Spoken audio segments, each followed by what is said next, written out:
दिल्ली में जेडीयू की कार्यकारिणी की बैठक हुई। सीएम नीतीश कुमार कल ही इस बैठक के लिए पहुंच चुके थे और उस बैठक में कुछ अहम फैसले हुए। जो फैसले नीतीश कुमार ने लिए हैं वो फैसले बीजेपी के लिए बहुत ज़्यादा मुश्किल का सबब बन गया है, क्योंकि वो नीतीश कुमार ने कहा है कि बिहार को विशेष राज्य का दर्जा दिया जाए।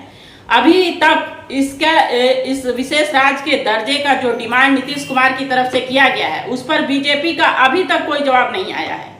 संजय झा को जेडीयू का कार्यकारी अध्यक्ष बनाया गया है। इस पर नीतीश कुमार ने ही इनके नाम का चुनाव किया था कि उनको बनाया जाए। 2025 बिहार विधानसभा का चुनाव नीतीश कुमार के नेतृत्व में लड़ा जाएगा। यह नीतीश कुमार की तरफ से डिमांड किया गया है और बिहार को विशेष राज्य का दर्जा देने की बात कही है। अब इस बीजेपी का क्या जवाब आता है? अभी तक बीजेपी ने उनके इस प्रस्ताव पे कोई जवाब नहीं दिया है, चुप्पी साधी है। अब बीजेपी के जवाब का सारे लोगों को इंतजार है, क्योंकि कई लोगों का कहना है कि अगर बीजेपी इस पे तैयार नहीं होती है तो नीतीश कुमार बहुत बड़ा फैसला ले सकते हैं, क्योंकि आज की बैठक में उन्होंने दिखा दिया कि हम में कितना पावर है। जबकि बीजेपी एक नए रुझान में बिहार को देखना चाहती है और 2025 का बिहार विधानसभा का चुनाव अपने दम पे लड़ना चाहती है। लेकिन जेडीयू को किस तरह से मजबूत नीतीश कुमार कर रहे हैं ये उन्होंने आज दिखाया कि मैं बिहार को विशेष राज्य का दर्जा आप दें और 2025 बिहार विधानसभा का चुनाव मेरे नेतृत्व में ही वो चुनाव लड़ा जाएगा।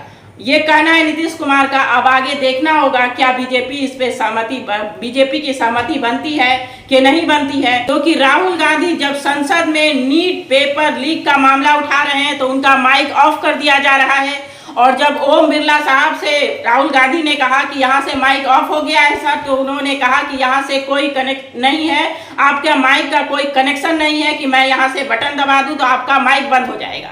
जो नीट पेपर लीक का मामला है वो लगातार तूल पकड़ रहा है और लगातार जनता के द्वारा भी इसका विरोध हो रहा है और लगातार विपक्ष भी इस पे सवाल उठा रहा है और बहुत अहम सवाल है। इस पर बात होना ही चाहिए कि आखिर बार बार पेपर लीक का मामला क्यों आता है। पेपर लीक होना एक छात्र के लिए क्या मायने रखता है ये एक छात्र बता सकता है और उसके पेरेंट बता सकते हैं। जो लोग इस एग्जाम को नहीं दे रहे हैं, जो लोग एक ऐसे पेरेंट्स हैं जिनका सारा सेटिंग पे काम होता है, उन्हें इस दुख दर्द का कोई एहसास नहीं है कि ये कौन छात्र किस दुख से गुजरते हैं जब उनका पेपर लीक होता है। तो इसलिए नीट पेपर लीक पे मामला जो संसद में उठा है उस पर बात होना ही चाहिए। आप इस तरह विपक्ष की आवाज को दबा नहीं सकते। तो नीतीश कुमार की आज जो दिल्ली में कार्यकारिणी की बैठक हुई है वो बहुत कुछ बता रही है और बीजेपी के लिए काफी मुश्किल का सबब बनेगी, क्योंकि अब बिहार के लिए विशेष राज्य का दर्जा और 2025 विधानसभा चुनाव की जो डिमांड नीतीश कुमार की तरफ से की गई है, अब देखना होगा कि बीजेपी इस पे तैयार होती है। अगर तैयार नहीं होती है तो क्या नीतीश कुमार अगला डिसीजन क्या लेंगे, इस पर भी बहुत सारे क्वेश्चन मन में चल रहे हैं।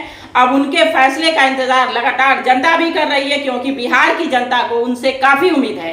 वो किसी पार्टी में जाए लेकिन बिहार के बारे में सोचना ये उनका पहला दायित्व बनता है कि बिहार की जनता के लिए सोचे, बिहार के लिए सोचे। अगर आपको ये वीडियो पसंद आ रहा है तो आप लाइक करें, सब्सक्राइब करें और आगे शेयर करें। धन्यवाद।